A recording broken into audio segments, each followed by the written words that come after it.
ব্যাটের পারফেক্ট এই টাইমিংয়ের শব্দগুলোই বলে দেয় সাইফ হাসান কতটা দারুণ শেপে ছিলেন আজকের অনুশীলনে সাইফ যখন একের পর এক এমন শট খেলছিলেন সেই সময়টাতে পেছনে দাঁড়িয়ে থাকা গণমাধ্যম কর্মী থেকে শুরু করে সামনের বোলিং প্রান্তে দাঁড়িয়ে থাকা বোলাররা এমনকি কোচদের কাছ থেকেও বাহুবা পাচ্ছিলেন সমান তালে। লম্বা সময় অনুশীলন করে সাইফ এবার সোজা চলে গেলেন সেন্টার উইকেটে, যে উইকেটেই মুস্তাফিজ মেহেদী হাসান মিরাজদের বিপক্ষে সাইফ নিজের ব্যাট দিয়ে কথাটা বলতে চাইবেন। কথায় আছে সাইফরা ভালো উইকেটের প্লেয়ার, অর্থাৎ যেখানে বল ব্যাটে আসে বল ভালোভাবে শট খেলা যায় সেই সব জায়গাতেই সাইফরা বেশি ভালো করেন। চট্টগ্রাম কিংবা রাজশাহীর মতো এমন ট্রু উইকেটে সাইফদের ব্যাটে বড় ইনিংস দেখার প্রত্যাশা তো তাই থাকতেই পারে। আক্রমণাত্মক শট খেলতেই এখন বেশি অভ্যস্ত সাইফ হাসান।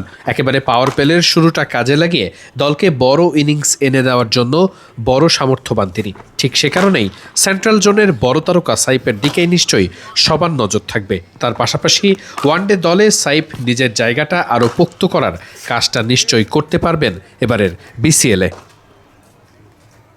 তবে ঘুরে ফিরে বারবারই আলোচনায় আসছে গত টি-20 বিশ্বকাপে না খেলতে পারার মানসিক ধকল। আজও অনুশীলন শেষে গণমাধ্যম কর্মীদের সঙ্গে যখন কথা বলেছেন তিনি, তখন সেই ব্যাপারটা নিয়েই সবথেকে বেশি আলোচনা হয়েছে। ঠিক এই শটগুলোর মতো সাইফ হাসান সেসব প্রশ্নও কাটিয়ে উঠেছেন, দারুণভাবে উত্তর দিয়েছেন। সালাউদ্দিন স্যার বললেন যে দুজন প্লেয়ার কোমায় চলে গিয়েছিলেন, তারপর আপনার স্ট্যাটাসটাও দেখা গেছে, সেই প্লেয়ারদের মধ্যে একজন আপনি কিনা? জানি না স্যার কারিনিয়া বলছে, বাট আমি তো না, আমি কমায় যাইনি। আপনার স্ট্যাটাসটা থেকেও যদি বলি, নিশ্চয়ই বিশ্বকাপ না খেলার ওই হতাশাটা অনেক বেশি কাজ করে। দেখেন, সবারই কষ্ট লাগছে যারা টিমে ছিল, এটা অস্বীকার করার কিছু নেই। বাট আমার স্ট্যাটাসটা ছিল যে আমি ওখান থেকে যে অদম্য কাপ যেটা খেলছি ওখান থেকে মানে একটা ভালো একটা শেপে আসছি, তো সেটা একটা স্বস্তিকর বিষয়। সো জাস্ট ওটাই আমি শেয়ার করছি, আমার ফিলিংসটা শেয়ার করছি। অদম্য কাপ, তারপর তো ভালোও করলেন। আসলে অদম্য কাপ যখন খেললেন ওই জায়গাটাতে মেন্টাল স্টেট কী ছিল? দেখেন, ওই টুর্নামেন্টে আসার আগে বেশ কয়েকদিন ব্রেক ছিল, সো ফ্যামিলি টাইম স্পেন্ড করার সুযোগ পেয়েছি। কিছুদিন ক্রিকেটের বাইরে ছিলাম, সো অল ওভার একটা ফ্রেশ স্টার্ট ছিল।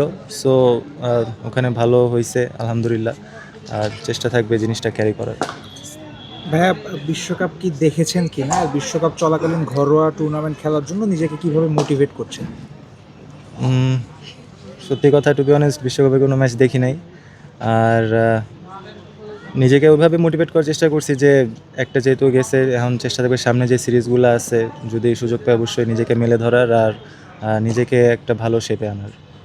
ভাইয়া, আপনি ঢাকার ছেলে, কিন্তু মিরপুরের পিচ ইউজুয়ালি ব্যাটারদের জন্য খারাপ। আপনার ক্ষেত্রে আবার ডিফারেন্ট, আপনি মিরপুরেই খুবই ভালো খেলেন। এখানের পিচ কেমন দেখলেন? রান বন্যা হওয়ার কথা কিনা?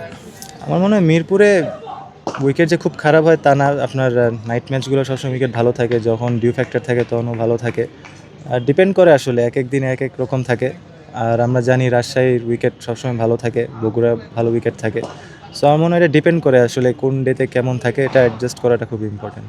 অ্যাডজাস্ট করে রাজশাহীতে নিশ্চয়ই বড় বড় সব ইনিংসে খেলতে চাইবেন সাইফ হাসান। পেস বোলিংয়ের পাশাপাশি স্পিনের বিপক্ষেও লম্বা সময় ধরেই ব্যাটিং করেছেন।